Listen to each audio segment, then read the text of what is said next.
कहती है कि टीचर सबको कुछ आता जाता नहीं है।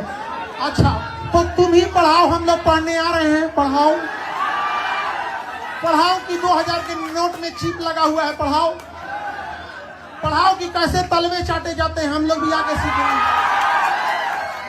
शिक्षक तो कह रही है कि इनको कुछ नहीं आता है। अरे कोई शिक्षक तलवे नहीं चाटता। की हाल चाल है सबके? एगो न्यूज़ देखने आए वहाँ सब जे कि भारत के जे शिक्षक छे ऑनलाइन जे पढ़बै छे जे दू कोरी के छे, उनका ज्ञान नहीं छे और ब्लैक बोर्ड के सामने में आबि कर किछो अनाप शनाप एक्सप्लेन करी छे और लाइक और व्यू बटोरी छे। ई हम नहीं, ई यहाँ का आज तक का जानी मानी एंकर और न्यूज़ रिपोर्टर जे कि अंजना ओम कश्यप का कहने छे।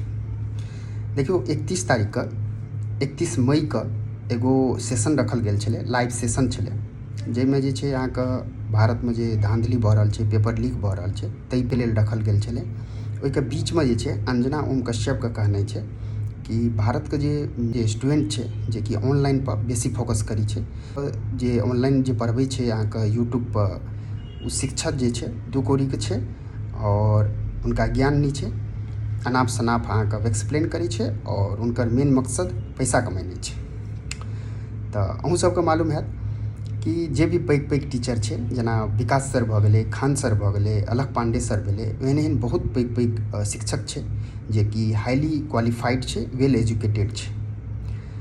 और ई कहनाइ अंजना कश्यप जी का कहनाइ बहुत ही गलत छै। ऑनलाइन के थ्रू बहुत सारा स्टूडेंट अहाँ के सिलेक्शन लऽ चुकल छै, मेडिकल है या जेई हो या कोई अदर एग्जाम है, गवर्नमेंट हो या प्राइवेट है, ऑनलाइन के थ्रू बहुत बढ़िया बढ़िया अहाँ के सिलेक्शन लऽ कऽ बहुत बढ़िया बढ़िया पोजिशन पर छै।